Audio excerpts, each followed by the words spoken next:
So Kemove sent me over the TMKB T68-c, their magnetic or Hall effect keyboard. I'm going to unbox it, I'm going to take it apart, I'm going to give you my honest thoughts, we'll go over some software, we'll go over what's included, and how to mod it. So, jumping right in, first things up in the box, you have your user manual. This is a handy guide to tell you all the features of your keyboard, how to use it, how to set up function keys, lighting, all of that stuff. Remember, don't throw this away immediately, make sure you learn your keyboard first before tossing it in the bin. Honestly, I don't know how many times I've done it, but it's too many. So just put it in a drawer and come back to it later if you need it. Next up will be your USB-C cable. This is a nice USB-C cable. It's kind of your standard affair. It does feel nice, but it's nothing special. Next up is a keycap puller. Oddly enough, no switch puller, just the keycap puller. And then you have your keyboard. So the first thing you'll notice with the keyboard is you have your 65% layout. This means you retain your arrow keys here on the right, along with your page down, page up, delete, and home. And then you also have your short and shift key. Remember, if you are going to change out your keycaps, you want to make sure that you have the proper size shift key, or you'll be lacking a keycap that matches. Flip up over the front, we have the TMKB logo here. It looks pretty good here. I'm not a huge fan of the product callouts around the edge of the bezel, but I think the black on black works pretty well. Flipping over the back, you have the product information here in dead center. I do like that it's not huge. And then you have these designed lines right here, which you can actually feel because they're raised. Next up, we have 2-stage flip-up feet, so you can adjust your typing angle. The smaller one actually doesn't really lock in place as well as the large one. They're really floppy. I think if you're going to be a person that tends to push their keyboard around their desk, this might cause an issue, as the keyboard might collapse during like intense typing or gaming. The large feet feel really good and they are really solid, but the small ones are a bit wobbly. I would like to see that these lock in place as well as the big ones, but they really don't. We flip over to the back here, we have our USB-C, as well as it looks like you have some fill-ins for cutouts for maybe other various models that have different feature sets. I don't really like that you can see these. I wish that it was kind of more blended in. I understand that you have like one mold that, has a design for a bunch of different features, but honestly, I don't like that I can see them. Next up, we'll go ahead and pull off a keycap. Now, Kemove said that these are double shot shine through keycaps. And as you can see here, they're definitely shine through because they're thin. And unfortunately, it's kind of just the name of the game when it comes to shine through. And with them being so thin, they really produce a sound and a feel that I'm not a fan of. I kind of wish this came with better keycaps, but I definitely see the shine through aesthetic that people like, but unfortunately I'm not a huge fan of these. Next up, I want to talk about switches, and specifically the controversy surrounding this keyboard with people saying that you can't pull these switches out. Now it would be weird if this keyboard doesn't have removable switches since it's Hall effect. The Hall effect switches aren't soldered in, so we're going to grab a switch puller and we're going to see if we can take them out.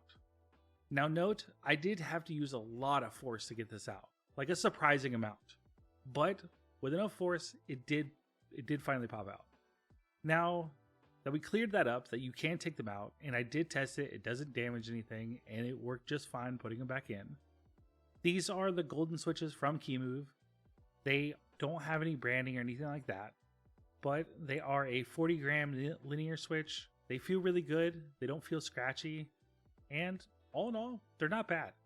They have the open bottom design. I would definitely be curious to see if you can swap other switches in, but as you can see here, you definitely have a socket. Looks like your standard layout. So if you want to change out your switches, if you want to pull them out and lube them, be my guest, it definitely works. Just note, you'll have to use some force for sure. So next up, now that we have our keycaps off, we're going to go ahead and keep diving into this keyboard. Now from this stage, I'm not going to take out my switches to lube them or anything because I think they feel pretty good stock, but we do confirm here that we have some major inconsistency in lubing our stabs. Some of the stabs have a dab of lube on them and some of them don't, so we're definitely going to have to adjust that going forward. And then to get in the keyboard itself, we're going to have to unscrew all the screws that are in the plate. There are a few screws in total around it. They're standard Phillips, so as long as we grab a Phillips screwdriver, we can go ahead and take all of these out. Now that we have our screws out, I'm going to go ahead and flip over the keyboard, and I'm going to tap on the back of the keyboard and get the PCB and the plate to fall out. Now this is kind of unconventional and not the way I would usually do it, but the tolerances between the plate and the case were so tight that I couldn't fit a pry tool or anything in there, and it really wasn't budging. So this was the only method I could do to safely get it out. Just be careful with this part because you don't want to damage anything. But once we have it out, you can see that we have a bare-backed PCB, as we have no foam or anything like that adhered to the back. Upon examining it, we can see that we have a little bit of foam sandwiched between the plate and the PCB itself. That I'm going to leave there because I do like that extra foam. And then if we focus back on the case itself, we have one little 2mm thick EVA foam sheet here, and that's about it. Other than that, it's just an empty case. We are going to mod this keyboard because I don't think the stock sound sounds good, but that's for you to determine as well. So let's head over there and hear how it sounds stock before we really dive into modding.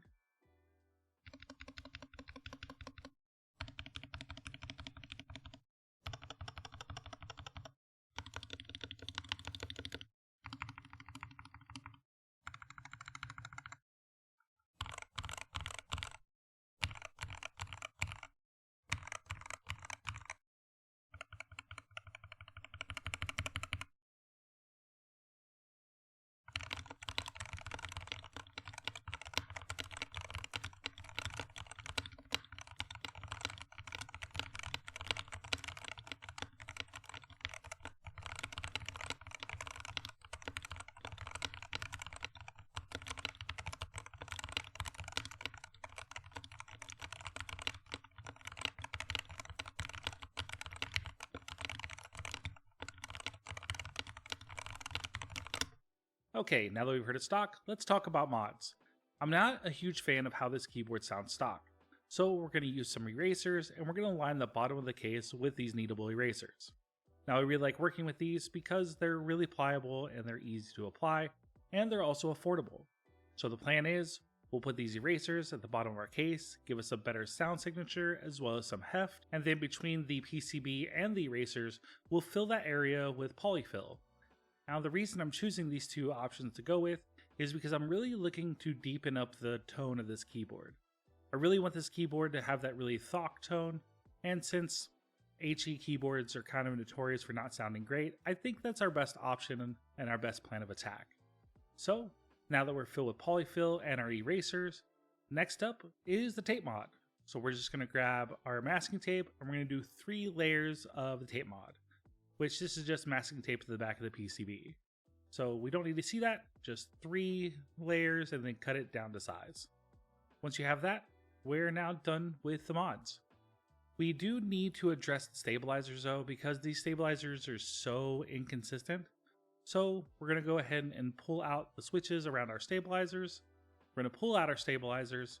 We're going to clean these all off and then get to lubing. Also, this is another note is at a $50 price point, I don't expect the world, but I do expect lube stabilizers. So this is kind of a letdown.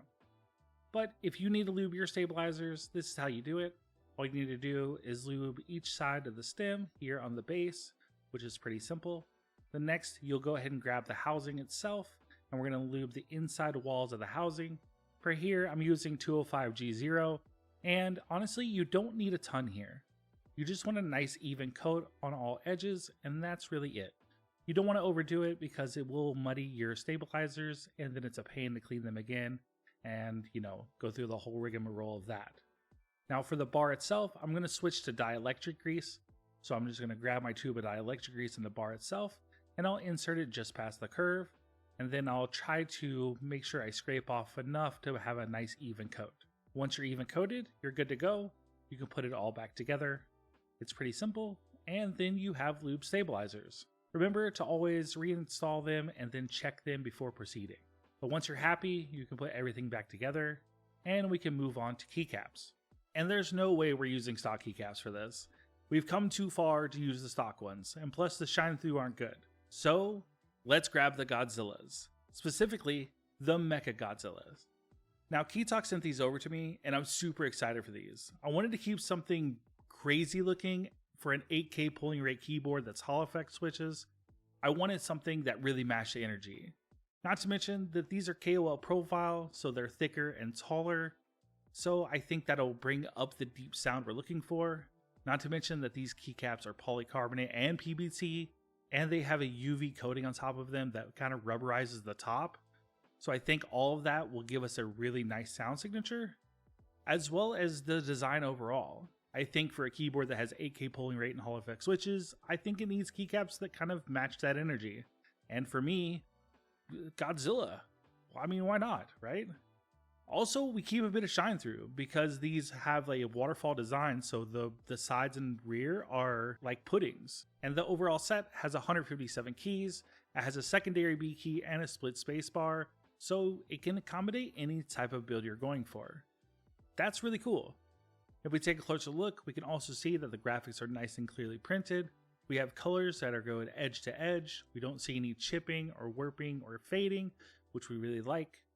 All the keycaps are really thick, and the translucent edge matches on each one of them. They all have this waterfall design that specifically only allows the sides and the back to be transparent. For this keyboard, since it's north facing RGB, I think this also will add to the RGB effect. While I'm not the biggest fan of RGB, I do want my crazy gaming keyboard to kind of look crazy gaming. I pull this out when it's gaming session time, so I don't mind it being a bit crazier than normal. But enough of me yapping, let's see the final result. And here it is. And this is kind of what I'm looking for. When you say that I have an 8K Hall effect gaming keyboard, this is kind of what I expect to unbox. Something that looks kind of awesome and crazy and intense. Plus, I'm just a sucker for Godzilla, so you had me at Godzilla. Also, since we have the erasers in there, the keyboard has now picked up a bit of heft. But it has to question, all these mods and keycaps actually amplify the sound? Or did it not? Was it a waste of time? Well, I think to find out, I guess it's time to set up the keyboard. So we're going to head to keymove.com. We're going to select the driver download in software. We'll scroll down to the TMKB section.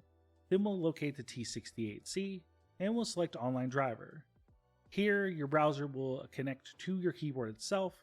You can hit the allow and then just select the T68 and it'll bring you to the online driver section. This software isn't downloaded. It's all supported via cloud, which is nice. You can set up profiles, you can change your function layer or your default layer for all your key remapping. It's really simple. You just select a key and select a value and apply it. So here you can see the A is mapped to an S. I'm going to change it to a B. You select B, hit apply, and now the A is a B. It's pretty simple. It's really easy to use, and you can also reset at any time just by pressing the reset button. Now, other features in here include key combination, which you can do here. There's also macros and then advanced. So if you want to change or make any dynamic key press changes, you can do that here. We also have lighting, and these are all your built-in lighting modes. So you can change them on the fly. You can also adjust brightness, speed, and direction of animations, as well as colors. And then next, you have your most important one of all. And this is your actuation for your rapid triggers or your actual Hall effect. Now, I do recommend always starting by calibrating your keyboard. You'll want to do this, just follow the directions listed. But once you're calibrated, here you can now select any of your actuation travel points. So if you just want to select two keys and adjust their trigger points, you can do so here. If you want to select them all, you can actually just select them all and map them all to the same trigger points. You can also adjust rapid triggers as well as separate, release and presses, which is pretty neat. And honestly, it's quite surprising that the software was this easy to use in a budget package like this. I was really hesitant on having their own online software, so this was a surprise. But that's about it. The last thing inside this software itself is just other, and this is your Winlock features. And now that we know the software and we've set everything up, I think the last thing to do is go ahead and give the modded keyboard a listen.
Okay, so it's time to talk about it.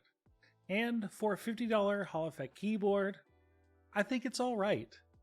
And let me explain why I think it's just alright. Now, HE keyboards are getting more affordable, and with the more affordable will be companies offering more features. And why I think this is a solid starting point if you want to get into Hall Effect keyboards, and specifically because they are more expensive, the quality features is something that we definitely need to address. Now for me, the quality just didn't really meet up to the price point that I was expecting for a $50 price range. And while it's not the most expensive keyboard in the world, there are a lot of mechanical keyboards that have really good performance and really good quality and feel, instead of performance versus a quality and feel. This, I think the performance is really good, but the quality and feel just don't really feel that good. And why I know it's subjective and it's personal preference, for me, if I'm not specifically going for performance, if I'm looking for an overall good quality and good performance at a decent price point, what would be the reason that I choose this one? Now, again, with personal preference in mind, if I do want good performance for a budget-friendly price, I do think this is a good starting point. I really think it's really good if you're into modding keyboards or feel comfortable with trying to mod. With not really having to take apart switches because they feel pretty good stock, I think the other mods are really easily achievable and they're easy to do. Also, the keyboard's really easy to take apart. It's just a few screws and then you just pop out the plate and PCB. It's really simple to be able to fill it with anything your heart desires and get a desired sound, or at least close to the desired sound that you want. So for me, I think it's alright. And with that said, I want to ask you, what's your opinion? Let me know in the comments below. Is this a good value? Is this something you would be interested in? Are you interested in other Hall Effect keyboards? Do you want to stay away from Hall Effect keyboards? They're definitely in my wheelhouse, but I'm not a gift to gaming. I'm not a god gamer, so I don't gravitate towards them. But I definitely see the appeal, and I'm curious to dive in. But if you guys are interested. So, as always, let me know in the comments below. Also, huge shout out to Keytalk for sending me over the Godzilla Keycaps. I absolutely love them. But I've also done collabs with them in the past, as well as I own a dozen of their sets just from personal purchases, as well as client purchases. So a big shout out and thank you for that. And if you made it this far, please consider liking and subscribing. I really appreciate it and it helps out the channel a ton. And if you want links to all the products that are featured in the video, they're in the description box below if you want to check them out. And that's it. The end. Thank you for watching. And remember, keep keyboarding.